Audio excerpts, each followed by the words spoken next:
Ma vie est tellement remplie de rebondissements et de choses, tout comme, disons, un Arnold. Dans le monde du cinéma, certaines histoires restent cachées longtemps avant que les caméras n'ont cessé de tourner. Karate Kid est devenu un phénomène culturel, et le rôle de Pat, en tant que Monsieur Miyagi, l'a consacré comme une légende. Mais dans les coulisses, des murmures de tension, de secrets et de vérités non dites ont hanté le plateau pendant des décennies. Avant sa mort, Pat lui-même a finalement brisé le silence, confirmant ce qui s'était réellement passé quand le monde ne regardait pas. Chaque fois que mon nom revenait dans le processus de soumission pour le casting, il était catégorique. Il disait « Je ne veux pas d'un comédien, je ne veux pas d'un acteur comique pour ce rôle. C'est un rôle de poids lourd, je veux un acteur. » Ce qu'il a révélé a tout changé dans ce que les fans croyaient savoir sur le film. Alors qu'est-ce qui était si puissant qu'il a attendu jusqu'à la toute fin pour le dire ? Rejoignez-nous pendant que nous découvrons davantage.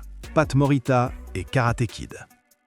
Lorsque Karate Kid est sorti en 1984, personne n'aurait pu prédire qu'il deviendrait l'un des films les plus durables de la décennie, ni qu'un comédien américano-japonais nommé Pat Morita s'élèverait à une renommée mondiale en tant que Monsieur Miyagi, le sage et discret maître. Avant ce rôle, Morita était surtout connu pour son travail comique. « Vous aimez ce costume, hein ? C'est mon costume noir. » Cela incluait des apparitions dans Happy Days et il avait été catalogué comme un personnage secondaire humoristique.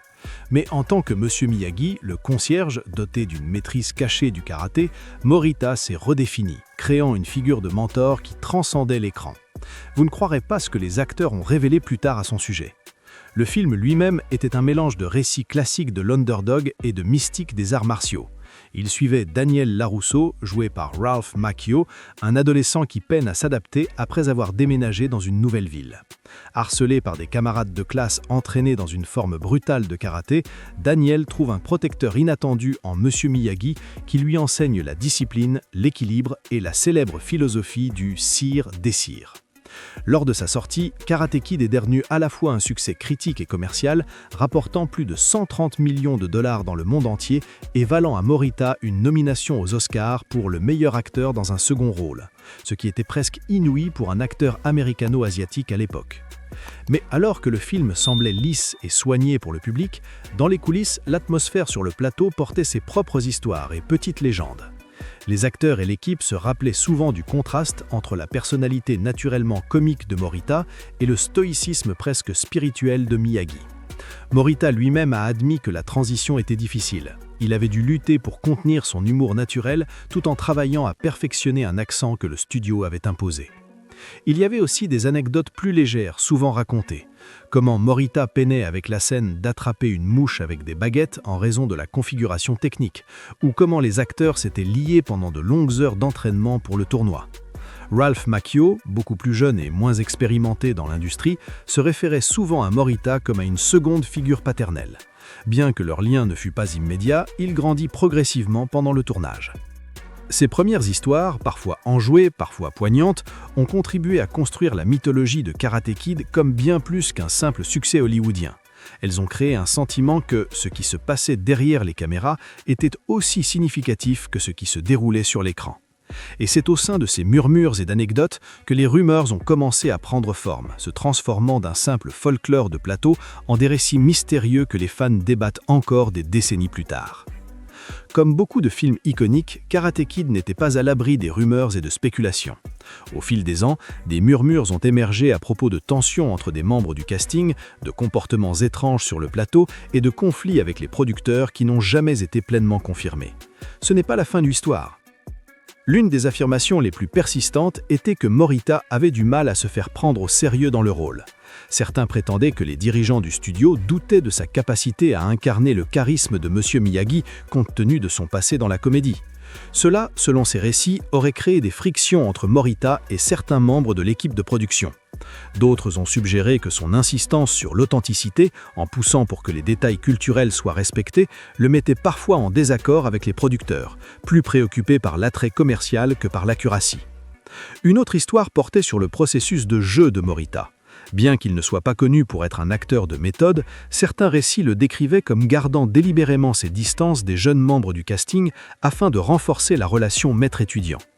Ralph Macchio, plus tard, contestait cela, rappelant des interactions chaleureuses hors caméra.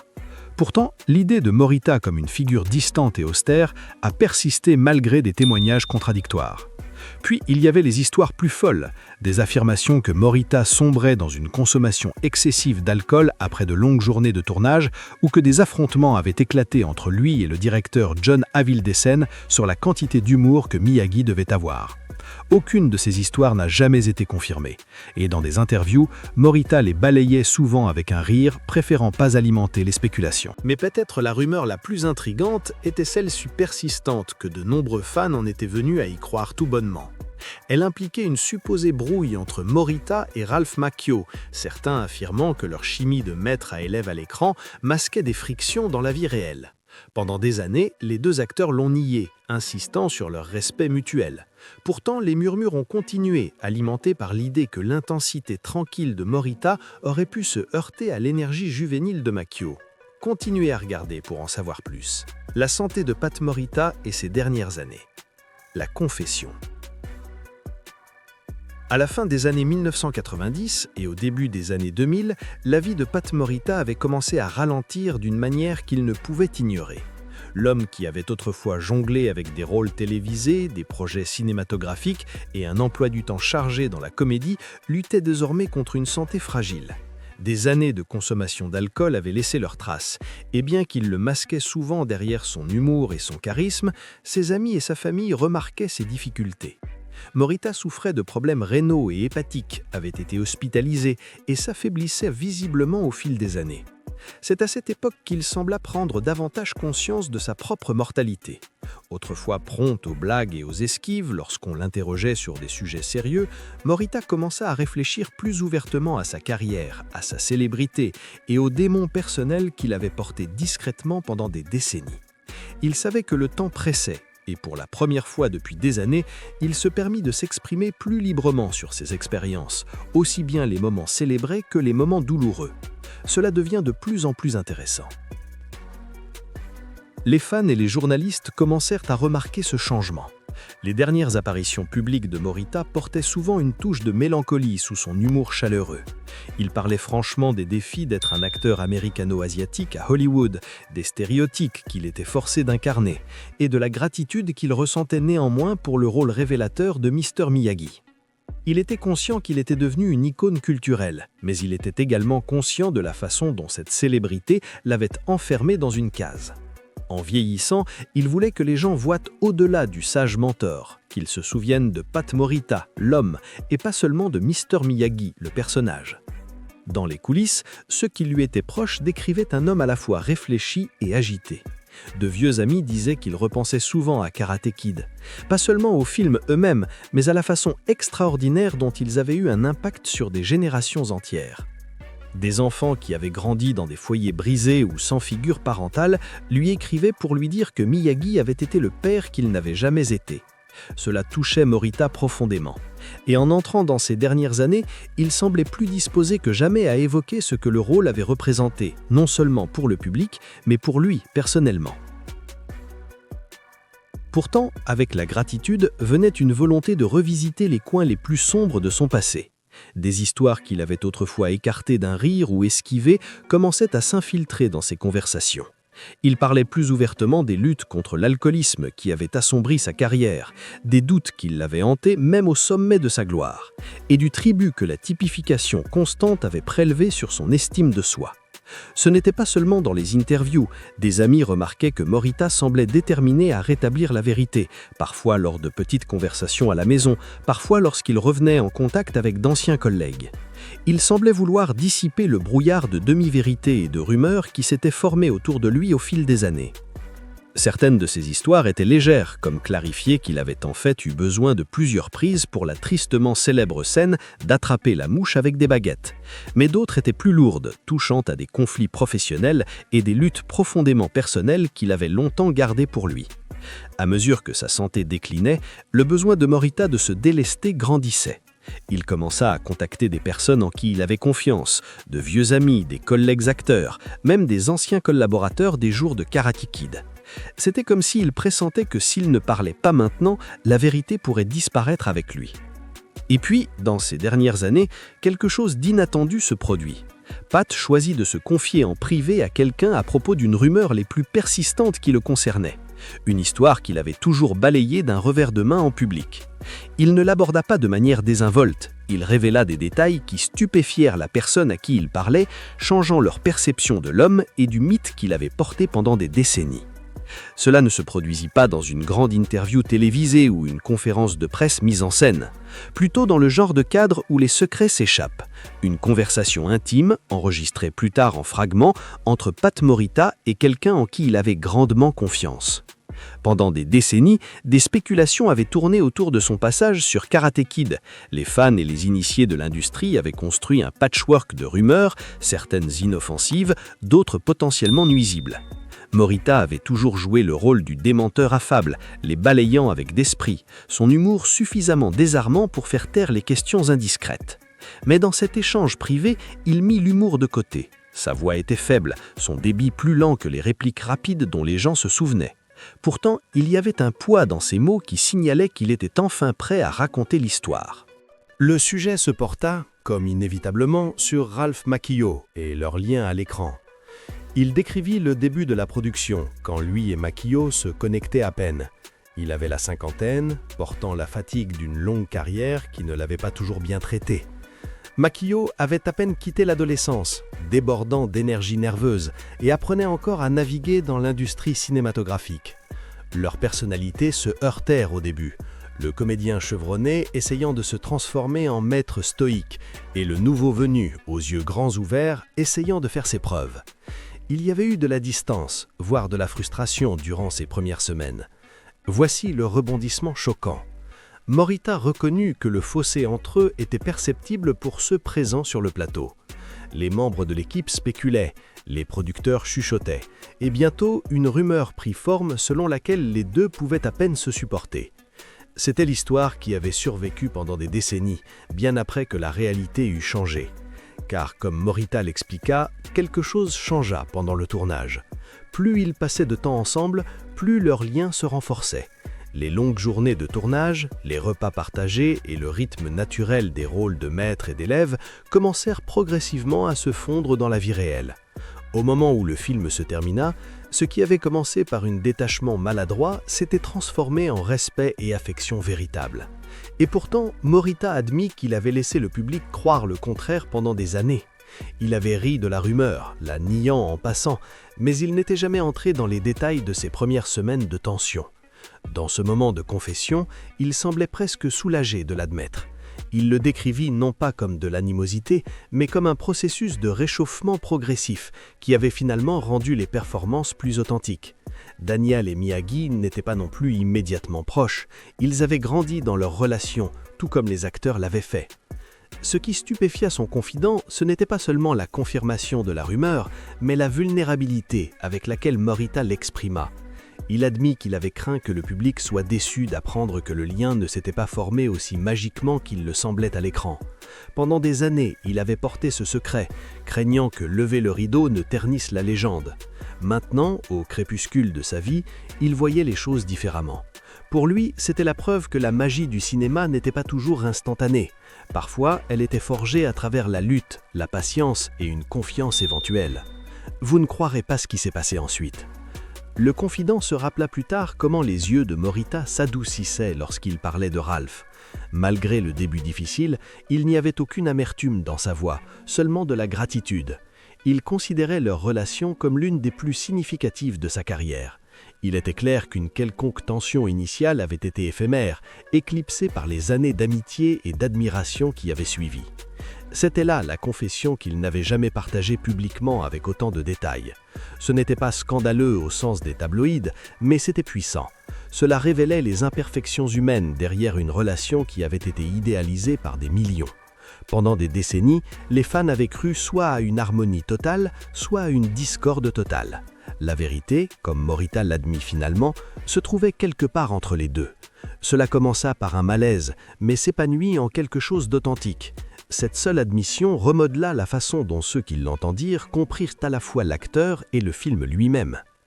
Sa confession tardive força une remise en question de ce qui s'était réellement passé sur le plateau, et de ce qui n'était que rumeur polie par le temps. Prenons par exemple l'histoire persistante que Morita se heurtait constamment au réalisateur John G. Avildsen. La version populaire décrivait des disputes enflammées sur l'équilibre entre l'humour et la sagesse de Miyagi. En réalité, Morita précisa que s'il y avait eu des discussions animées, elles étaient loin des esclandres dramatiques que les gens imaginaient. Avildsen poussait pour la retenue dans le jeu de Miyagi, rappelant à Morita de ralentir, d'embrasser l'immobilité, de laisser le silence faire le travail. Parfois, cela frustrait l'acteur naturellement comique, habitué à remplir les pauses avec un timing rapide. Mais selon Morita, ces échanges étaient des désaccords professionnels plutôt que des conflits personnels. La vérité était bien moins explosive. Ils se respectaient mutuellement, même si leurs instincts créatifs divergeaient. Un autre mythe persistant suggérait que Morita insistait sur une approche de méthode, en restant dans le caractère de Miyagi, même quand les caméras s'arrêtaient. Des histoires circulaient selon lesquelles il restait silencieux et austère hors plateau, évitant les interactions avec les membres du casting. Pourtant, Morita lui-même démentit cela. Il admit que s'il avait parfois créé un peu de distance au début, ce n'était pas du jeu de méthode, c'était du doute en soi. Il craignait que glisser dans sa personnalité habituellement enjouée entre prises ne rende plus difficile d'invoquer le calme et le charisme de Miyagi sur le plateau. Une fois qu'il gagna en confiance, la distance disparut. L'idée qu'il soit froid ou inapprochable hors caméra, insista-t-il, n'était jamais vraie.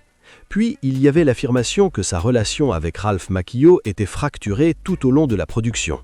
C'était la rumeur la plus persistante de toutes, celle que Morita confirma finalement n'avoir eu qu'un fond de vérité qu'au début.